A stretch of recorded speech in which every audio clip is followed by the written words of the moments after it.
안녕하세요. 명쾌한 인물 분석, 품격 있는 방송 사팔랩의 여빈입니다. 안녕하세요. 박 대표입니다. 김태년 원내대표의 목소리 한번 들어보겠습니다. 양당 원내대표가 만나기로 했습니다. 대통령과 여야 원내대표가 만나는 것은 여야정 국정상설협의체 회의 이후 1년 6개월 만입니다. 20대 국회에서 여야정 국정상설협의체는 1차 회의를 끝으로 더 이상 가동되지 못했습니다. 이 목소리를 듣고 느낀 점 한마디만 적어주세요. 김태년 원내대표의 목소리는 딱딱 끊어집니다. 끊어진다는 건 뭐죠? 어떤 일에서 강도 있게 절도 있게 해내겠다는 뜻입니다. 이 목소리의 특징이 밀리지 않겠다는 뜻도 됩니다. 목소리의 강약이 정확하거든요. 자신감이 넘친다, 카리스마가 있다, 파워가 느껴진다, 단단하다, 결연의 의지력이 있다. 예, 맞습니다. 김태년 의원의 저런 목소리를 들으면 우리가 그 사람의 귀를 보려면 뭘 본다 그랬죠? 목소리를 듣는데요. 그 목소리 자체에 기가 다 들어있다고 보시면 됩니다. 그 사람의 에너지가 들어있는 것이 그 사람의 목소리거든요. 두 번째는 그 사람의 눈빛을 보면 되는데 김태년 의원의 눈을 보면요. 눈동자가 아주 작습니다. 속을 드러내지 않지만 한번 이야기하면 그것을 마무리 짓겠다는 이런 부분의 목소리가 바로 김태년 의원의 목소리입니다. 딱딱 끊어진다는 것은 어떤 의미죠? 마무리를 짓겠다는 뜻입니다. 목소리 자체가요. 목소리가 힘이 있습니다. 다만 숨이 가쁩니다. 숨이 가쁘다는 것은 체 건강이 좀 안 좋지만은 예. 뭐 열심히 일하다 집에 가면 들어놓으면 되니까 그건 상관이 없고요. 네. 네. 그래서 왜 폐가 안 좋냐? 김태년 얼굴을 보면 콧구멍이 작습니다. 저렇게 콧구멍이 안 보이게 작은 분의 특징이 폐가 안 좋습니다. 즉 콧구멍이 작다는 것은 그 사람이 폐 활량이 적다는 것을 의미합니다. 폐 활량이 적다는 것은 폐가 약하다는 뜻을 의미하고 폐가 안 좋다는 것은 대장 기능이 안 좋은 것이고 호흡기 계통이 안 좋은 것이고 폐가 안 좋다는 것은 뼈, 마디나 이런 쪽이 안 좋다, 뼈가 안 좋다는 뜻도 됩니다. 이 중에서 하나 병변이 드러나는데 제가 볼 때는 호흡기나 대장계통이 안 좋지 않나. 이야기를 할 때 숨을 몰아쉬면서 이렇게 예. 합니다. 숨이 약간 가쁘신 것 같아요. 예. 살을 좀 빼셔야 돼요. 김태년 의원. 건강관리 하셔야 될 것 같습니다. 좀 덜 먹고 살을 빼셔야 되고. 눈빛이나 저번에 명리학적 요소로 봐도 한성깔이에요. 저분이. 그러니까 대치기, 엎붙이기 잘할 거예요. 다 들어주면서 딱딱 끊어내고 할 거예요. 끊어내고 잘라내고 할 겁니다. 왜? 이미 목소리에서 다 들렸고요. 저분이 기분 나쁘면 전화도 안 받을 사람이에요. 바로 끊어버립니다. 특징이에요. 저런 사람이. 기분 나쁘면 그거는 저기 얼굴에 답이 있나요? 사주에 답이 있나요? 얼굴에 답이 있고 사주에도 답이 있습니다. 네. 예, 저분이 웃고 있지만요. 눈빛이 굉장히 날카롭고 빛이 납니다. 저거요. 보통 사람이 아니에요. 저분. 또 살이 찐 만큼 그 사람은 예민한 사람이거든요. 찌다 보니까 이게 뭡니까? 모세혈관을 누르다 보니까 사람이 매우 예민하게 돼 있어서 어떻게 보면 딱 이야기했을 때 듣기 싫으면 딱 안 듣는 스타일이에요.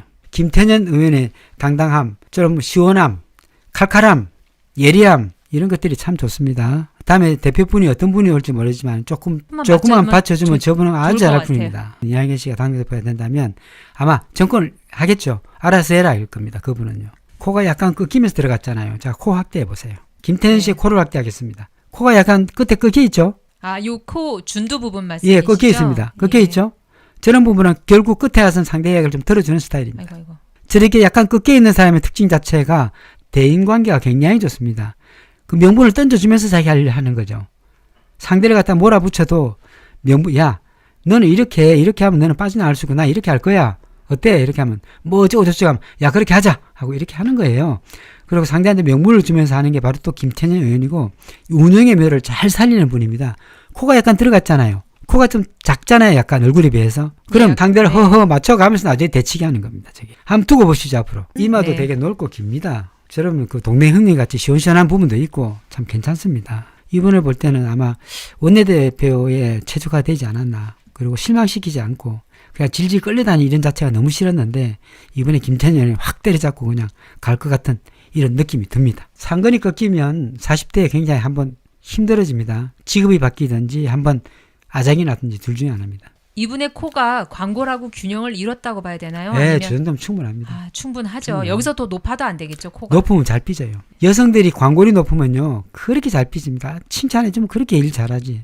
그래서 혹시 직원을 쓸 때도 광골이 너무 튀어나온 사람은요, 혼을 내지 마세요. 못해도 모른 척하고 잘한 건 잘했다 하고 이렇게 하면 굉장히 잘하는데 지적하면 그대로 삐지고 그냥 일을 더 안 합니다. 예. 칭찬만 해줘야 됩니다. 예, 광골 큰 분은요, 김태년 의원은 하든지 말든지 하고 자기 일 하는 사람이니까 상관없는데. 예, 맞습니다. 김두관 의원도 멋있어요. 멋있지만은 대표가 참 할 분이 별로 없어요. 개인적으로는요. 저 개인적으로 우상호 씨가 좀 좋을 것 같은데요. 우상호 씨가 아마 그걸 경선에 나오면 떨어질 가능성이 많습니다. 그거는 그분의 능력 탓이 아니라 어떻게 운 탓인가요? 능력도 뛰어나지만은 조금 세력에서 세력이 달리는. 없어서. 세력에서 달립니다. 저 김태년 의원 같은 경우는 턱도 좋고 해가지고 턱이 튼튼하잖아요. 턱이 좋아서 사람들을 쫙 끌어모으는 카리스마, 또 사람들한테 쫙 뿌리는 카리스마 이런 것도 있기 때문에 김태년은 사람 많다고 보이는데 우상호 대표 같은 경우, 우상호 씨 같은 경우에는 턱이 약간 뾰족합니다. 그래서 좋아하는 사람만 좋아하고 조금 생각보다 사람이 그렇게 많지는 않거든요. 세력의 기반이 조금 부족하지 않나. 뭐 개인적으로 그렇게 생각합니다. 설사 아닐 수도 있겠지만요. 김남국 변호사도 굉장히 공부를 열심히 하는 그런 사람 중에 하나이고요. 저는 개인적으로 최강욱 씨가 어쨌든 뭐 초선인데 불구하고 조금 법사위에 들어가서 조금 힘을 펼쳤으면 좋겠습니다. 이 검찰에 대한 이런 좀 그냥 아작을 내는, 특검을 해서 아작을 내는 이런 부분에 조금 힘을 썼으면 좋겠습니다. 그런데 하고 싶은데 어렵지 않겠느냐고 말은 이렇게 풍기는데 실제로 이분이 그 가서 좀 활약을 하고 싶은 분이에요. 예. 맞습니다. 그리고 또 이분도 지기를 좋아하는 분이기 때문에 가서 그냥 이렇게 보여지는 거 좀 재밌게 할 수 있는 이런 부분도 있기 때문에 충분히 할 수 있으리라 믿는데 민주당 대표 쪽에서, 민주당 쪽에서 어떻게 나올지는 잘 모르겠습니다. 합당이 돼야 그것도 가능한 거 아니겠습니까? 아이, 물론이죠. 그 전 대표께서 하시려면 8월달, 예를 들어서 겨울쯤, 겨울 아니면 내년 올 겨울에 가능성이 좀 있습니다. 8월달에 윗사람의 청구로 인해서 될 가능성도 있습니다만 8월달에 가능성도 있습니다. 이 법사위가 언제 꾸릴지 모르겠지만 8, 9월달에 가능성도 있습니다. 국민적 여망이 저분이 또 법사위로 보내는 것인데 민주당에서도 좀 모른 척 안 해줬으면 좋겠습니다. 장순호 선생님 맞습니다. 안 줄 것 같습니다. 여론을 무섭게 생각하는 게 민주당이기 때문에 결국 여론에 의해서 최강욱 씨가 들어가지 않을까, 최강욱 대표가 법사위로 들어가지 않을까 생각합니다. 저게 정상적인 거 아닙니까? 본인이 가짜 제보자라고 저렇게 나와 있네요. 맞습니다. 저분 자체가 가진 게 하나도 없어요. 저 상 자체는요. 지금 이분의 얼굴색이 지금 시커매요. 잘 못 나가고 있다는 뜻이죠. 인상도 안 좋고 본인 예. 자체가 좀 문제가 있어요. 자신은요. 예. 그리고 얼굴 자체를 봐도 저분이 가진 게 없고 자신감도 없습니다. 정말 상대가 잘했다 잘못했다면 눈이 번쩍거리면서 잘못했어요. 이 사람은 고발해야 됩니다. 라고 이야기해야 되는데 불구하고 그런 게 없습니다. 본인이 가짜 제보자예요. 누가 가짜 제보자입니까? 본인이 가짜 제보자지. 황희석 씨나 최강욱 씨 같은 경우에는 검찰개혁에 앞장선 사람이고 불의를 보고 지금 대항하고 있는 사람한테 이 친구가 가짜 제보자라고 고발장을 냈다고요? 법세는 문제가 크네, 저 친구요. 예, 맞습니다. 이재격수 선생님. 저 자신이 없는 입이고요. 얼굴에 저렇게 되면 돈도 하나도 없습니다. 어떡하죠? 지금 또 고발하니까 또 떠오르는 게 나 의원은 13번, 14번째 고발하는데 조사를 안 해요. 근데 이름도 없는 이런 녀석이 고발한다고 바로 기소하고 바로 압수수색하는 이런 거는 뭐예요? 요즘에 한명숙 전 총리의 이슈가 핫합니다. 이런 모든 것들이 조금 빨리 풀려서 제자리를 잡았으면 하는 바람인데요.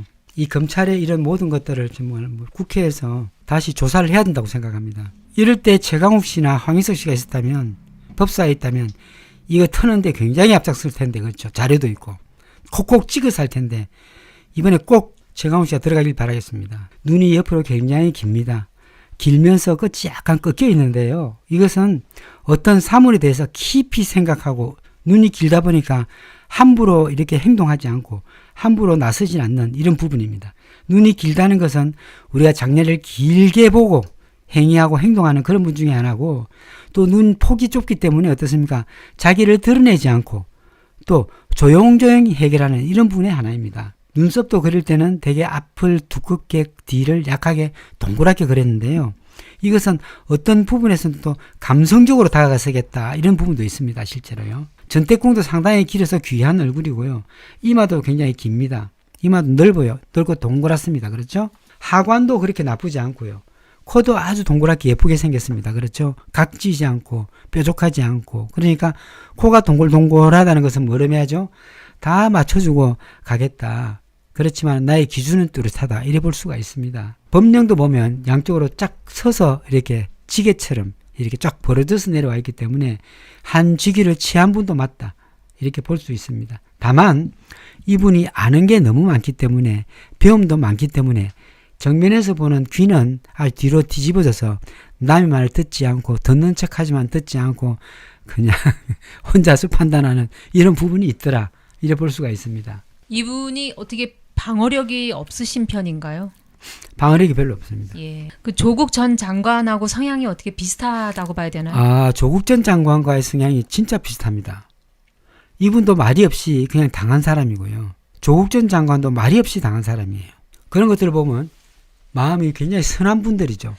아, 조국 전 장관도 경금의 진월 같은 성향입니다.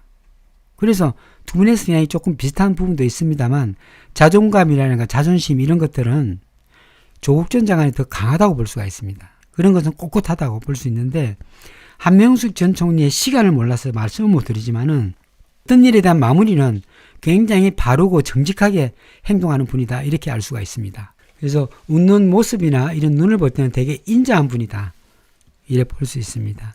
네, 백민선 선생님 486 밴드 번창과 가입 강추한다고요. 정말 감사합니다.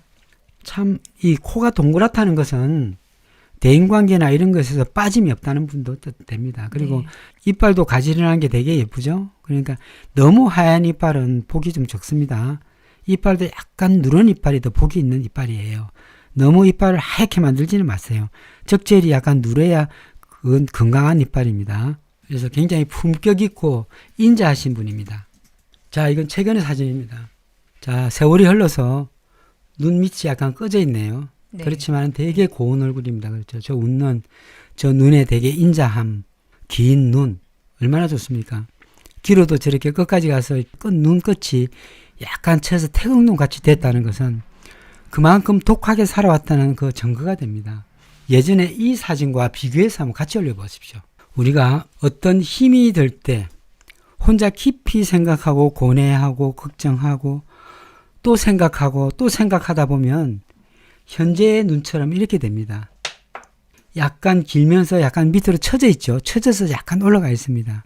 이것은 끝까지 견디면서 이분 자체 내면은 끝까지 견디면서 이런 부분에 대해서 해결하고 해소하겠다는 이런 의지가 있는 눈입니다. 며칠 전의 얼굴이죠. 이 얼굴과 예전의 얼굴을 비교해 보면 탄력이야 연세가 드시니까 당연히 떨어지는 건 맞겠지만 눈이 달라집니다. 눈이 되게 거하고 옆으로 쭉 찢어지면서 이렇게 약간 올라가 있습니다. 저것은 집념을 이야기합니다. 집념.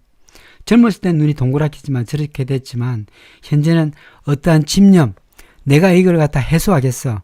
이걸 어렵지만 꼭 내가 다시 이걸 반전시키겠어 하는 이런 집념이 보이는 눈이 바로 현재 이런 눈입니다. 빨리 특검을 해서 이런 부분을 갖다 다 탈탈 틀어야 되고 그 특검 가운데 최강욱 씨가 와서 질문하고 또 파악하고 또 혼내고 이런 부분이 있었으면 좋겠습니다. 자신을 드러내지 않고 조용조용히 사시는 분 중에 하나고요. 시끄러운 걸 딱 싫어합니다. 필요한 말만 하시는 분이죠. 그것도 인자하게 말씀하시는 분 중에 하나가 한명숙 전 총리입니다. 굉장히 곱고 굉장히 여성스럽습니다. 뉴스타파 꼭 보십시오. 뉴스타파 꼭 보시기 바랍니다. 한명숙 씨 편이 있습니다. 뉴스타파 다 보시고 다음에 또 이야기하도록 하겠습니다. 검찰 해체가 답도 맞습니다. 경찰이 수사해도 돼요. 검찰을 확 줄여서 그냥 10분의 1 줄여놔야 돼. 자기 마음을 드러내지 않는 특징이 있습니다. 내 마음을 남한테 보여주기 싫거든요. 아무리 울어도 드러내지 않고 아무리 웃어도 드러내지 않는 게 바로 한명숙 전 총리의 특징이에요. 참 너무 안 됐습니다. 말하지 않고 언젠가는 해결될 것이야 하고 기다리는 분이 바로 한명숙 전 총리입니다. 수사권 완전 박탈해야 됩니다. 맞습니다. 수사권 완전 박탈하려면 청와대 청원을 내야 되겠네요. 우선 김남국 변호사 같은 경우에는 6월달, 7월달 김남국 변호사는 7월달이면 좋습니다. 7월달도 좋고 김남국 변호사는 오늘 그런 대로 그러니까 한 자리 가겠네요. 최강욱 씨 같은 경우에는 올 10월달이 돼야 조금 좋고요. 7월달, 10월달, 또 8월달 다 좋습니다. 7, 8월달 좋은데 제가 볼 때는 이때 들어갈려나는 모르겠습니다. 말고요. 최강욱 씨. 예, 들어갈려나 모르겠습니다. 예. 이번에 꼭 법사에 들어가서 국회 청문회 할 때 좀 이렇게 활약을 해줬으면 하는 바람입니다. 인품 자체는 말할 것도 없죠. 한명숙 전 총리 같은 경우에는 너무 좋으신 분이에요. 곽신덕 선생님, 조금만 참읍시다. 6월달부터 이제 개원하잖아요. 그때 상황 보고 이제 이야기하자고요. 김남국 씨 힘내세요. 조금 많이 화사해졌어요. 얼굴도 밝아지고. 눈썹도 예쁘게 그렸네. 좀 자신감이 생겼어요. 저 나이에 의원을 한다는 것도 어떻게 보면 하늘의 복이죠. 지금 관료보다 국회에서 좀 하겠죠. 제가 볼 때는 법무부 장관이나 검찰총장 정도 했으면 좋겠는데 아마 그렇게 하지 않을까요, 다음에? 우리가 황색 인종인데요.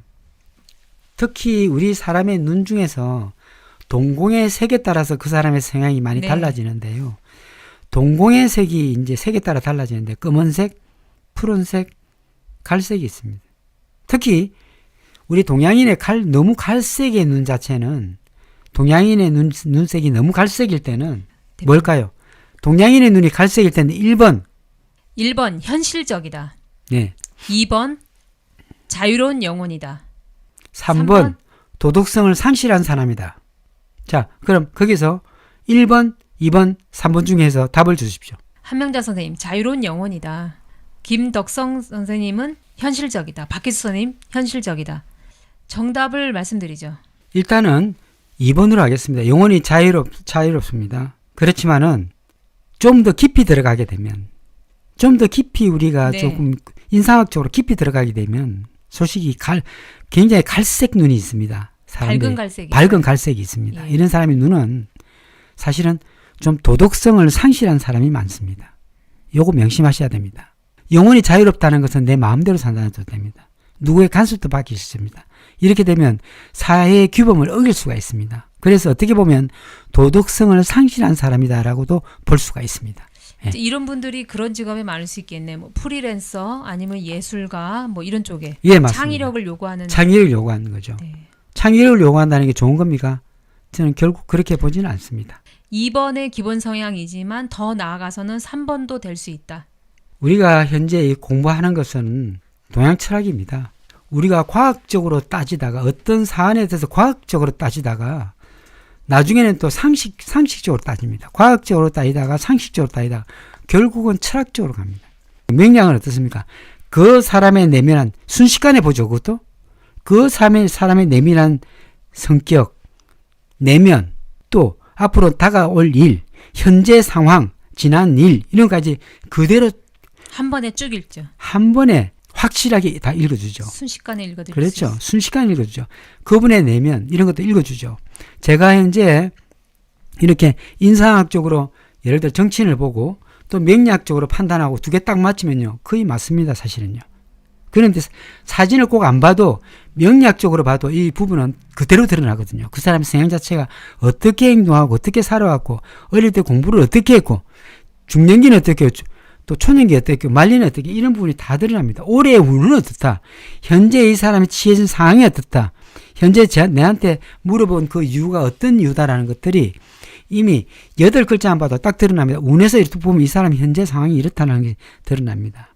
그래서 철학적 요소는 물론 서양 철학도 굉장히 세밀하고 좋은 학문이지만은 우리 동양 철학같이 이렇게 정말 정밀하고 퍼즐같이 예민한 예리한 이런 학문은 아니다. 개인적으로 그래 봅니다. 그래서 우리가 이 명리학을 정말 함부로 보시면 안 됩니다. 정말 이거 재미있고 즐거운 학문이거든요.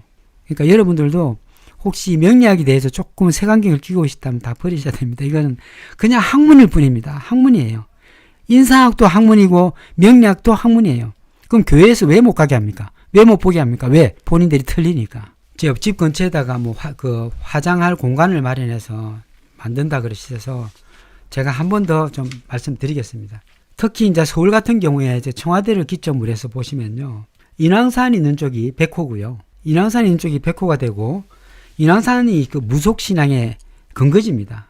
그래서 인왕산 쪽으로 가까이 가려면 조금 저도 부담스러워요. 그 국사당도 있고 그래가지고 계속 보면 붙이는 소리 나서 잘 안 가고 하는데 남자의 자리로는 현재 동대문에 있는 이대병원 근처가 바로 청룡입니다. 청룡은 남성의 자리고 백호는 여성의 자리인데 현재 기가 인왕산 쪽이 더 높습니다. 그래서 여성의 기가 높아서 무학대사께서 현재 동대문에 있는 이대병원에 복토를 많이 해줬습니다. 왜냐하면 남녀의 그걸 음량을 맞추기 위해서 이대병원 근처를 복토를 해줬는데 그것도 해줘봐야 또 미미한 거 아닙니까? 산보다는.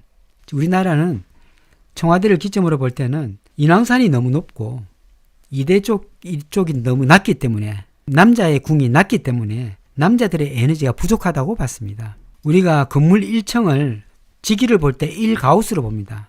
그래서 1가우스, 그다음 5층이면 5가우스, 10층이면 10가우스로 보는데 이 지기가 5층 이상 올라가지는 않습니다.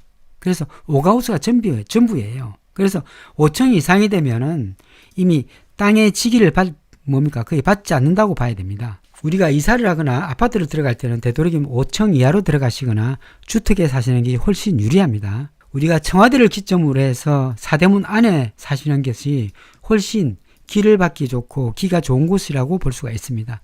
무학대사가 굉장히 풍수에 능하신 분인데 청와대를 여기 두고 서울을 기반을 이쪽에 뒀다는 것은 사대문 안에 뒀다는 것은 그만한 또 풍수에 기가 있다는 것이죠. 어쨌든 이런 거는 기본 상식으로 알고 계시고요. 네, 기본 상식으로 알고 계시고 다음 기회 되면 이런 부분에 대해서 한번 또 강의하는 시간을 갖도록 하겠습니다. 오늘은 네. 여기까지 하죠. 수요일날 8시에 뵙도록 하겠습니다. 수요일에 뵙겠습니다. 오늘 감사합니다. 감사합니다.